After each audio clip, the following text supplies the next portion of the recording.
আরেকটা জিনিস বোঝেন না, আল্লাহ পাকের কুদরতটা একটু বোঝেন না। এই পৃথিবীর উপরের অংশের মধ্যে আমাদের বিজ্ঞানীদের হিসাব, পৃথিবী নিয়ে যারা গবেষণা করেন তাদের হিসাব হলো প্রায় ৭৭ ভাগ কি পানি। পৃথিবীর প্রায় 2/3 হলো পানি, 2/3 হলো পানি, 1/3 মাটি, 2/3 পানি। তো পৃথিবীর উপরের অংশে পৃথিবীর উপরের অংশে এই যে মহাসাগর গুলো, আমাদের এই কক্সবাজারের বঙ্গোপসাগর বলেন, ভারত মহাসাগর বলেন, আটলান্টিক মহাসাগর বলেন, আরব মহাসাগর বলেন, যত মহাসাগরের পানিগুলো পৃথিবীর উপরের অংশে, পানি তো উপর করলে তো পানিগুলো পড়ে যাওয়ার কথা। পৃথিবী ঘুরতেছে, পানিগুলো পৃথিবীর সাথেই ঘুরতেছে, কিন্তু কোন জায়গা থেকে এক ফোঁটা পানিও শূন্য লোকে পড়তেছে না, নিচের দিকে পড়তেছে না। সমুদ্রের পানিগুলো সমুদ্রের ভিতরে রয়ে যাচ্ছে। ভিতর থেকে যে আকর্ষণ দিয়ে আল্লাহ পাক তৈরি করে দিয়ে রাখছেন, সেই আকর্ষণের কারণে পানিগুলো পড়ে না। এটা তো আমার রব্বুল আলামিনের কুদরত। এই আকর্ষণের মূল কেন্দ্রবিন্দু যেই জায়গাটা, এটার নাম হলো তাহতাস সারা।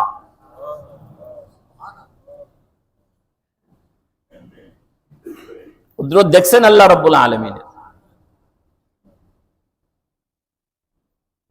এই তাহতাস সারা থেকে আরশ আজিম পর্যন্ত হলো কি বাইতুল্লাহর সীমানা।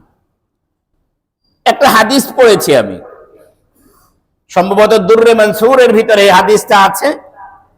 এই হাদিসকে কেন্দ্র করে কাসিমুল উলুম ওয়াল খায়রাত মাওলানা কাসিম নানতুবি রাহমাতুল্লাহি আলাইহি একটা কিতাব লিখেছেন, তাহযীরুন নাস আন রিওয়ায়াতি ইবনে আব্বাস নামে একটা কিতাব আছে। এই হাদিসে হলো আল্লাহ রাব্বুল আলামিন 7 তবক জমিন সৃষ্টি করেছেন, প্রত্যেক জমিনের জন্য অধিবাসী বানাইছেন। কি বললাম? জমিনের কয় স্তর? 7 স্তর। প্রত্যেক স্তরের জন্য কি আছে? এই আমাদের এই স্তরে যেরকম আমরা মানুষ আছি, দ্বিতীয় স্তরেও এরকম মানুষ আছে, তৃতীয় স্তরে এরকম মানুষ আছে, চতুর্থ স্তরে এরকম মানুষ আছে, পঞ্চম স্তরেও এরকম মানুষ আছে, ষষ্ঠ স্তরেও এরকম মানুষ আছে, সপ্তম স্তরেও এরকম মানুষ আছে। হাদিসের শব্দ হলো, তোমাদের যেরকম একজন আদম আছে, তাদেরও একজন আদম আছে। তোমাদের যেরকম একজন নূহ আছে, তাদেরও একজন নূহ আছে। তোমাদের যেরকম একজন ইব্রাহিম আছে, তাদেরও একজন ইব্রাহিম আছে। তোমাদের যেরকম একজন ঈসা আছে, তাদেরও একজন ঈসা আছে।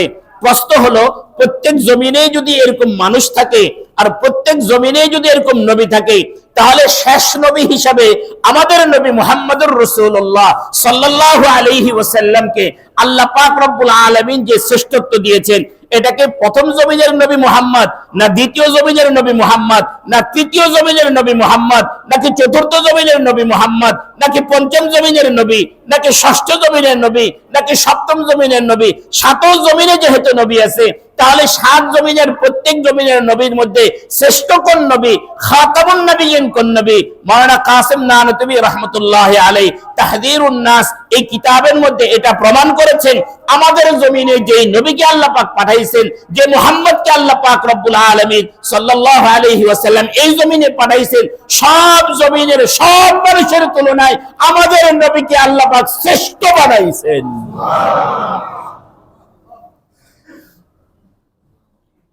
তাহলে এখন আমার বলার পয়েন্ট হলো এই, আমাদের জমিনের কিবলাও যদি বাইতুল্লাহ হয়, দ্বিতীয় জমিনের কিবলাও বাইতুল্লাহ, তৃতীয় জমিনের কিবলাও বাইতুল্লাহ, চতুর্থ জমিনের কিবলাও কাবা, পঞ্চম জমিনের কিবলাও কাবা, ষষ্ঠ জমিনের কিবলাও কাবা, সপ্তম জমিনের কিবলাও কাবা। এইজন্য বলছিলাম কাবার মূল ভিত্তি হলো তাহতাস সারা, উপরে পর্যন্ত হলো আরশ আজিম।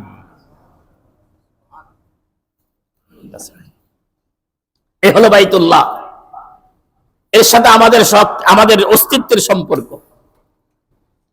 এই জন্য আল্লাহ রাব্বুল আলামিন এই বাইতুল্লাহর উপরে, যেহেতু আল্লাহ পাক রব্বুল আলামিনের তাজাল্লি, মানুষের অন্তরে আল্লাহ পাকের একটা প্রেম আল্লাহ পাক দিয়ে রাখছেন। সৃষ্টিগতভাবে আল্লাহ পাক রব্বুল আলামিন মানুষের অন্তরে আল্লাহ পাকের ভালোবাসা দিয়ে রাখছেন। আল্লাহর ভালোবাসাটা মানুষের অন্তরে বিল্ট ইন, জন্মগতভাবে সৃষ্টিগতভাবে আল্লাহ পাকের ভালোবাসা আছে।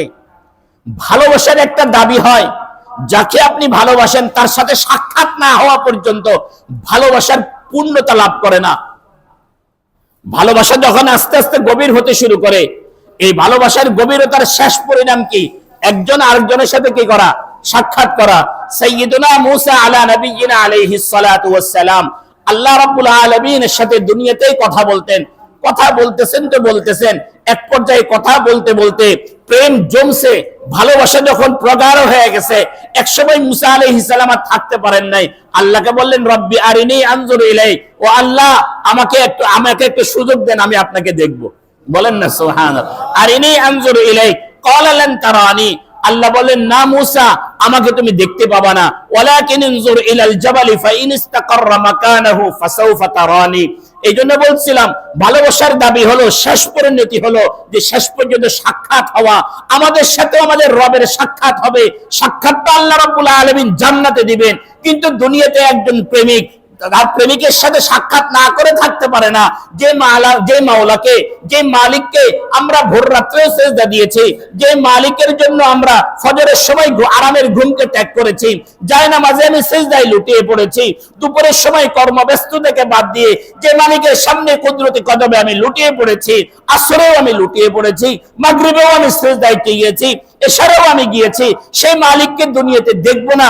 যে মালিক আমাকে এত সুন্দর করে বানাইলেন, সৃষ্টি জগতের সবচেয়ে সুন্দর বলে আমাকে ঘোষণা দিলেন, যে মালিক আমাকে এত কুদরতি ভাবে লালন পালন করলেন, তার যে মুহাব্বত আমার অন্তরে দিলেন, তার সাথে আমি সাক্ষাৎ করতে চাই।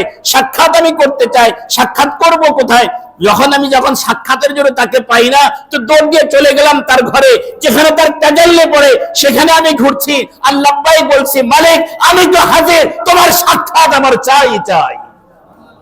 লাব্বাইক বলছি আর মালিকের ঘরের পাশে ঘুরছি। এক আশিক তো বলেন আল্লাহ, এক আশিক কি করছে, তার প্রেমিকাকে পায় নাই, তো প্রেমিকের ঘরের ওয়াল ধরে চুমাইতেছে, ওয়াল ধরে চুমু দিতেছে। বলে, আরে তুমি ওয়ালে চুমু দিচ্ছ কেন? ওমা হুব্বুদ দিয়ারি শাগাফনা কলবি, ওমা হুব্বুদ দিয়ারি শাগাফনা কলবি।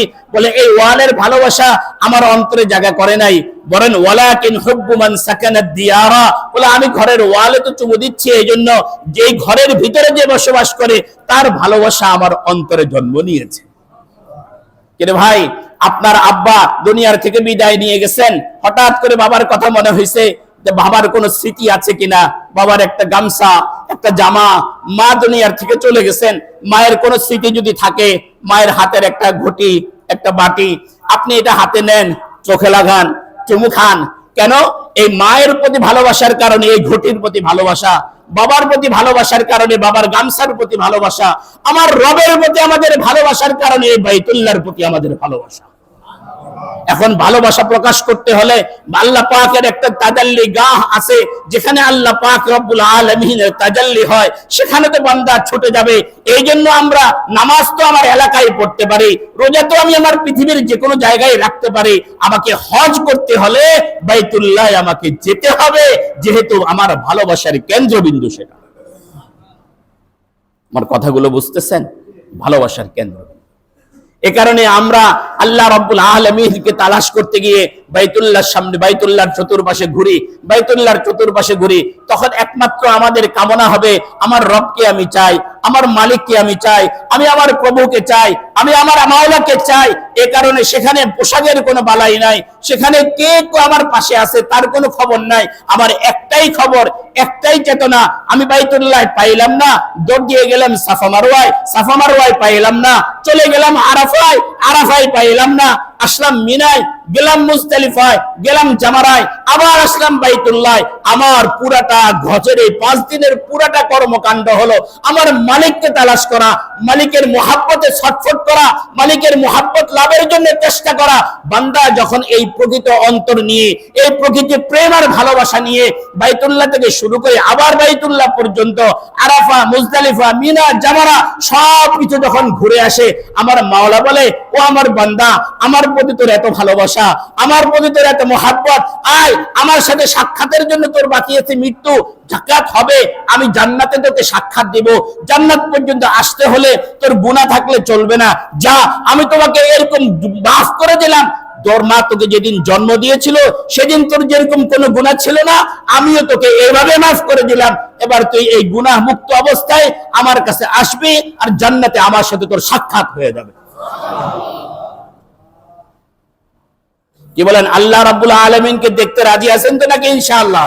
আল্লাহ আমাদের সকলকে দিদার নসিব করে, সকলে বলি আমিন। জান্নাতে যেতে হবে, দুনিয়া কামরায় ধরে জান্নাতে যাওয়া যাবে না।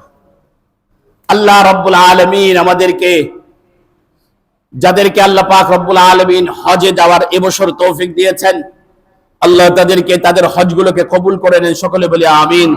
আল্লাহ পাক রব্বুল আলামিন যে মাফ করে দেওয়ার যে ওয়াদা করেছেন, সকলকে আল্লাহ পাক রব্বুল আলামিন এভাবে মাফ করে দেন।